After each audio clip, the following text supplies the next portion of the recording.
The day of my daughter's 5th birthday was the 7th wedding anniversary between me and James Frost. On the same morning, before he went to work, I begged him to come home early so that we could celebrate our daughter's birthday. As for our wedding anniversary, it didn't matter to me if we celebrated it or not. We never did anyway. He nodded, which was his way of saying yes. However, he still wasn't home at 9 o'clock in the evening. I sent him a message asking him when he was coming home, but he didn't reply. I tried calling him, but he hung up instantly. Looking at the screen of my phone, my heart ached. I knew James hated me. That was why his attitude towards me over the past 7 years had always been indifferent. I never complained about it either. I just told myself that I brought this on myself. I fell in love with someone I shouldn't have. I was willing to be a replacement. However, our daughter was innocent. He shouldn't treat her like this as well. Laura's gaze was locked on the birthday cake on the table and her stomach was rumbling. My heart ached and tried to comfort her. Laura, let's not wait for Dad. He's still working. How about we dig in first? As soon as I finished speaking, the sound of the door being unlocked sounded. Dad's home. A smile immediately appeared on Laura's little face, and she quickly rushed to the door.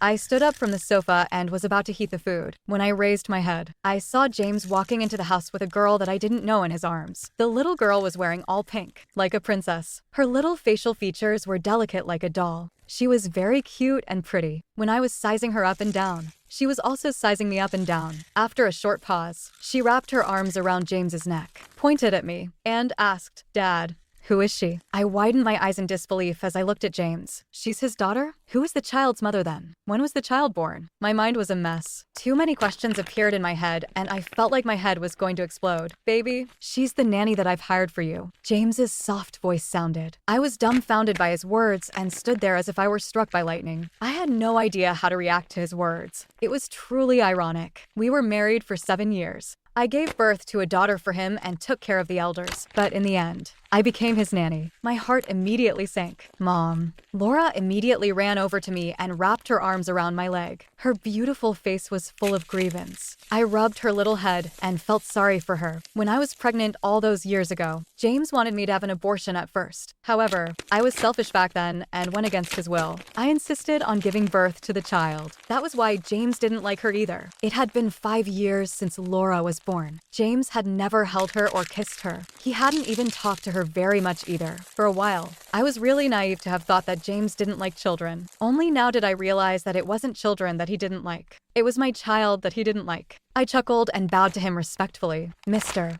Frost, please pay me for the work that I've done for the past 7 years. James frowned and an unhappy look appeared on his face. "Didn't I just give you a sum of money?" "Mr. Frost, the money you've just given me was the money that you should give me as a husband and father. The money that I'm asking for right now is the money that you should give me for taking care of all the members of the Frost family as your nanny." James was very generous. He immediately transferred $20,000 to my bank account. "Is that enough?" I laughed at myself but didn't say anything. All the things I had done for him for the past 7 years only got me $20,000. It was quite obvious that the money wasn't enough. The little girl in James's arms frowned and said in a cold voice, "Dad, I don't like this nanny. Let's fire her." I looked at the little one and realized that her eyes looked familiar. I then retorted, "What a coincidence. I don't like you either. Tell your dad to pay me the money I deserve to get, and I'll be on my way." "Catherine," James shouted angrily. "Brenda is only a child. Why are you arguing with her?" "Because I want to."